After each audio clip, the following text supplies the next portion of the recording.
Hoje nós viemos ver as cavernas, mas quase chegamos atrasados demais e quase não conseguimos entrar, mas conseguimos. Tô tirando essa jaqueta porque disseram pra gente que vai estar bem quente e úmido lá dentro, então não vou precisar não. Também ficará cada vez mais difícil de respirar à medida que nos aprofundamos por mais de 600 metros dentro das cavernas. Como o uso de máscaras ainda era obrigatório em locais públicos quando esse vídeo foi filmado, tivemos que ficar com elas o tempo todo, então eu espero que isso não atrapalhe com que vocês me ouçam. E eu vou narrar a maior parte desse vídeo porque não podemos conversar durante as explicações do tour. Tivemos apenas alguns minutinhos para tirar fotos e foi esse tempinho que eu usei para falar com a câmera, então não tem muito falatório.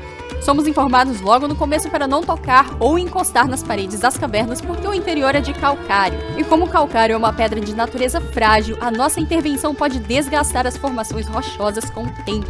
O nosso tour durará 1 hora e passaremos por várias salas, desde a mais colossal até corredores minúsculos e escorregadios.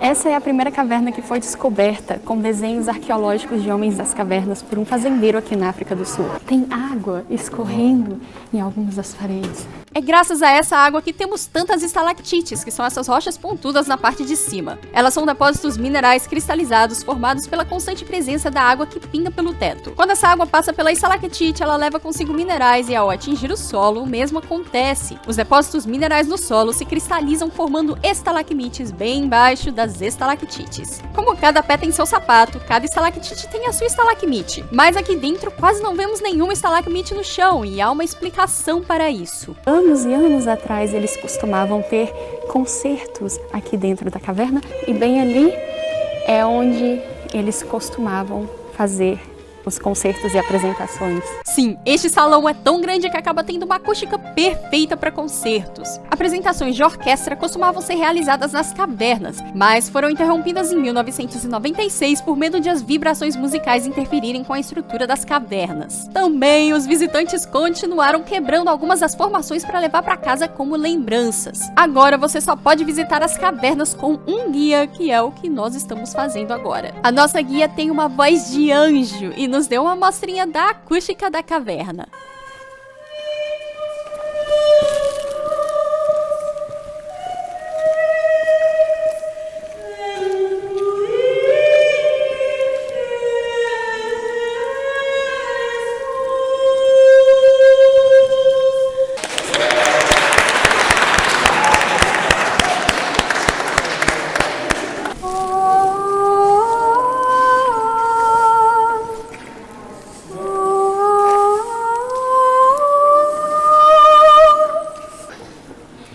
É bem úmido aqui e é um pouco difícil de ficar respirando com a máscara. O próximo cômodo onde estamos indo agora é muito mais espetacular do que o primeiro que nós estávamos. Aquele é muito maior, mas esse daqui parece que é um dos principais.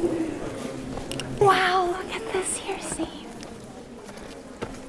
Oh, look at that one there. Em algum momento, as estalactites e estalagmites vão acabar se juntando bem no meio e formando uma coluna. Agora, a água que escorre do teto vai passar pelas laterais da coluna, fazendo com que ela cresça cada vez mais em largura. O resultado são formações rochosas das mais variadas formas e tamanhos. É exatamente isso que aconteceu com aquela bem ali. Eles deram um apelido para ela de Torre de Pisa, por causa do formato. E aquela grandona bem ali costumava ser dois pilares, mas agora se juntaram, não agora, mas com algumas centenas de anos, se juntaram e se formaram um pilar bem grosso. E esse daqui eles deram o nome de Salgueiro Chorão, porque se parece com um salgueiro chorão petrificado. As estalactites crescem 1 centímetro a cada 100 anos. As estalagmites crescem um pouco mais rápido, 4 centímetros a cada 100 anos. O processo pode ser mais lento ou mais rápido, tudo depende da quantidade de água que escorre pelo teto. Vocês devem ter notado a pouca luz dentro das cavernas e tem um motivo para isso. Essas formações rochosas enfrentam um perigo constante, algas e musgo. Tudo que o musgo precisa para crescer é água. E o interior úmido das Cango Caves proporciona um ambiente perfeito para isso. A luz artificial também não ajuda. Musgo e algas gostam da luz artificial. E uma vez que surgem nas formações, eles começam a sugar a água, secando as rochas e impedindo elas de crescer e causando rachaduras. Se a proliferação dessas plantas não for controlada, o interior inteiro dessas cavernas pode desabar. Então, por isso que quando todo mundo termina de ver, eles desligam as luzes para poder manter o crescimento dessas algas e mofo controlado. Os funcionários também lavam as rochas usando vassouras para remover o musgo, alga e mofo.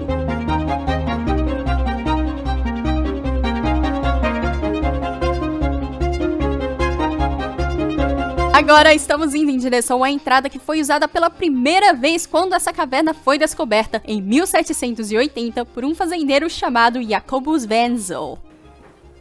Wow, this is tight. This is quite tight. Oh my God. Antes, levavam-se 4 horas para caminhar desde esta entrada até a sala anterior. Agora, levamos apenas 1 hora para entrar e sair da caverna novamente.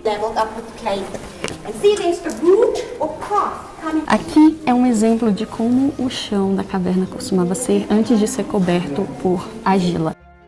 Não era apenas o terreno irregular que dificultava a caminhada aqui dentro. Com zero eletricidade naquela época, velas e tochas eram a única fonte de luz disponível. É por isso que você pode ver as marcas pretas de fuligem nas paredes. Essa lâmpada foi colocada aqui para replicar as tochas que os exploradores usavam no século XVII para explorar a caverna. Olha o quanto que era escuro. E com o passar do tempo as pessoas também começaram a escrever o nome delas nas rochas, então é isso que as pessoas fazem, né? Elas destroem o que existe para não deixar para a futura geração. Aquela formação rochosa bem ali, do lado direito vocês conseguem ver o que se parece ser uma asa de um anjo. E mais acima, do lado esquerdo, uma Bíblia e logo abaixo uma cruz.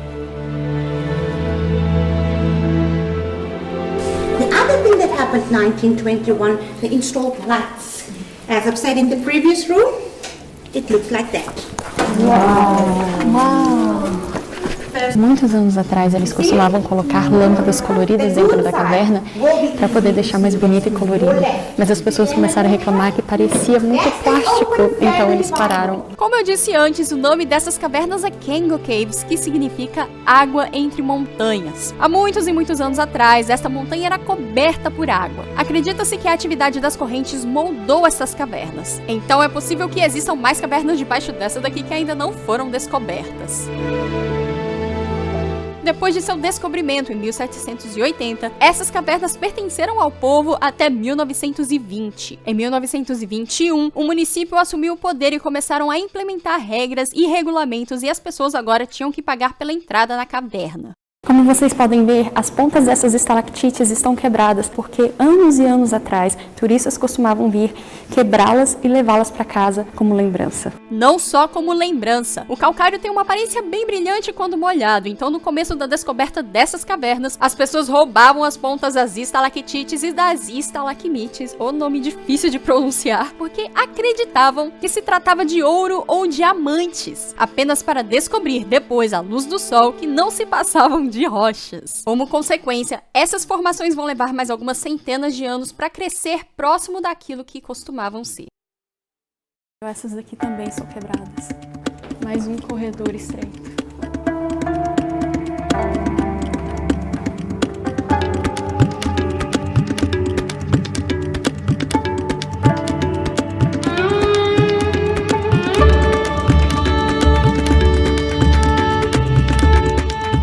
Esse tour continua ficando cada vez melhor. Agora nós estamos entrando num corredor ainda menor e eu não tenho ideia do que está do outro lado.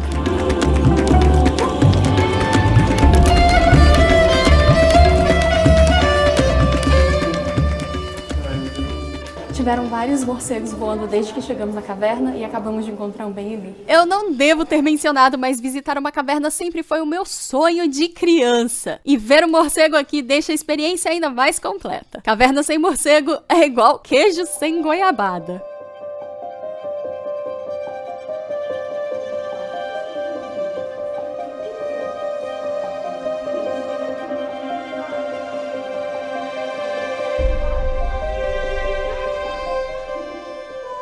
Essa coluna específica é uma formação oca formada por cristais e olha como a luz brilha através dela. Como um tubo de órgão, ela carrega o som. Então, quando você bate nela, quase soa como um grande tambor. A nossa guia dará outro show, desta vez cantando o hino nacional da África do Sul.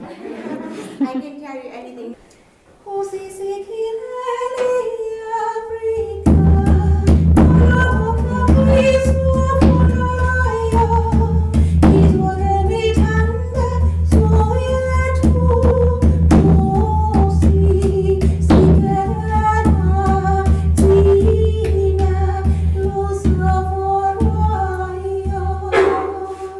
That's it. Eu não sei vocês, mas me deu um arrepiozinho aqui.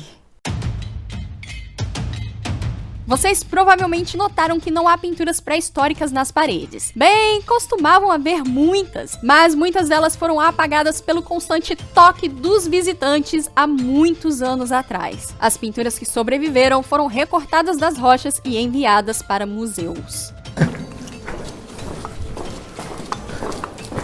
Esse é um exemplo de um pilar, onde uma estalactite e uma estalagmite se juntaram e formaram um pilar. Oh, look! It's forming on the step. Embora o chão seja pavimentado e você tenha escadas para subir e descer, é preciso ter cuidado. Essas cavernas estão constantemente molhadas e o risco de escorregar é muito alto. Let's slip. Há centenas de anos atrás, quando essa caverna foi descoberta, não existia eletricidade. Eles só tinham tochas para poder iluminar o caminho. Então, eles não puderam ver toda a formação rochosa que existe dentro dessa caverna, porque a tocha apenas iluminava bem pouquinho. Foi apenas anos depois, com a chegada da eletricidade, que pudemos vislumbrar todas essas formações aqui. Você consegue ver muito mais agora do que eu, porque a câmera tem uma qualidade de imagem muito boa no escuro. Nós não podemos ver nem metade do que vocês estão vendo agora. Aqui dentro está muito escuro.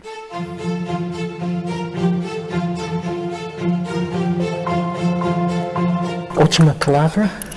Sim, eu realizei o meu sonho de criança de entrar numa caverna. E que caverna! Quase toca a minha cabeça. Au! Essa umidade destrói o cabelo da gente. Eu acho que eu tô parecendo uma vassoura. A luz no fim do túnel. Quase me deixa cega. Uau, então esse é o lado de fora. Tem estado muito quente esses dias, tirando uns dias atrás que choveu. Mas hoje estava quente e a caverna fez com que o lado de fora parecesse tão fresquinho. Porque tá tão quente lá dentro.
Today we came to see the Kanga Caves. We arrived here almost too late, but we made it.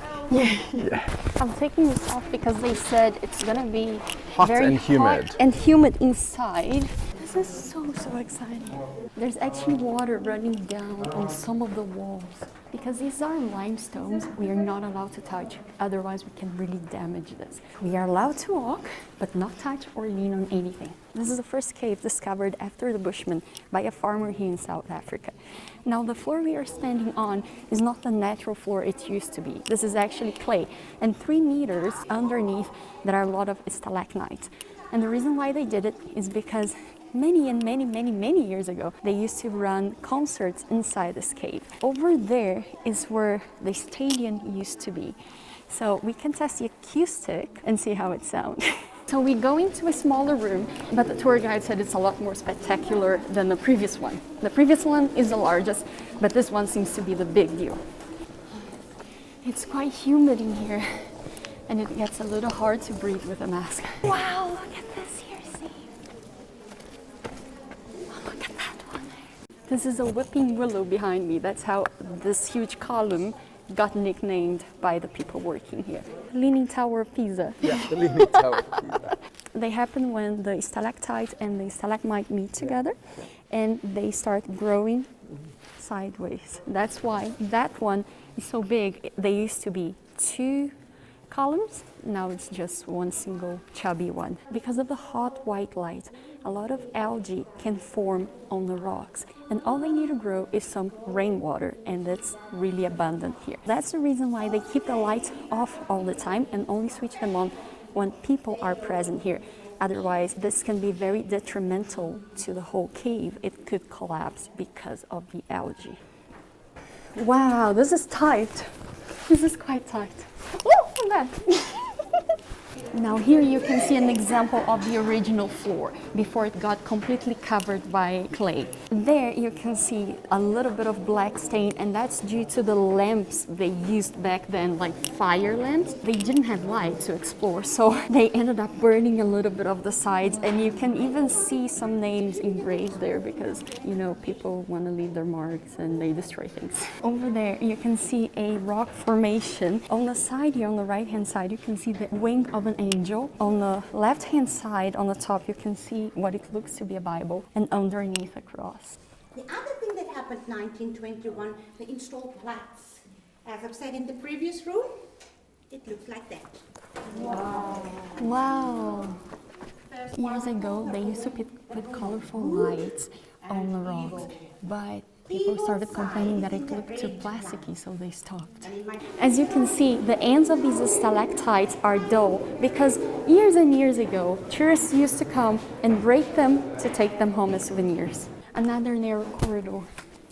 You see, even these ones here are broken. Just keeps on getting better and better. Now we're going through another little corridor, and I have no idea what's there.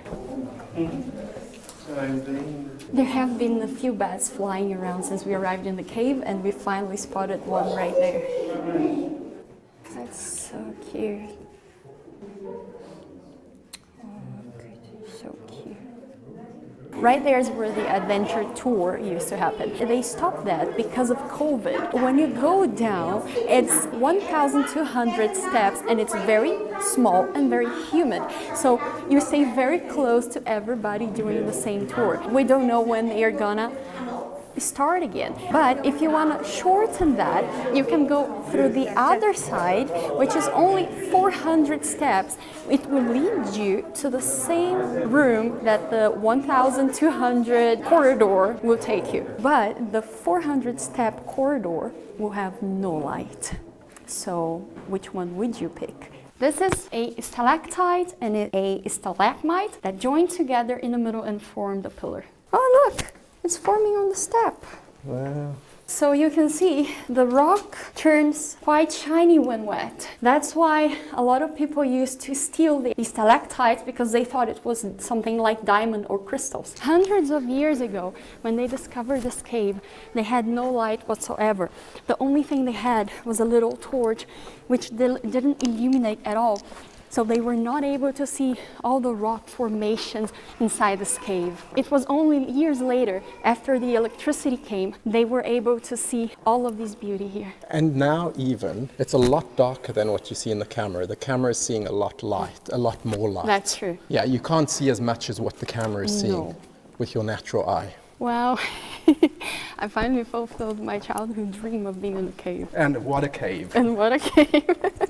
This humidity destroys your hair. I think I'm looking like a broom now. Look here, look here. Wow, it almost touches my head. Light in the end of the tunnel. It's almost blinding. It has been quite hot these days, apart from a little bit of rain a few days ago. But the cave makes it feel so nice and cool outside.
That's the only source of light.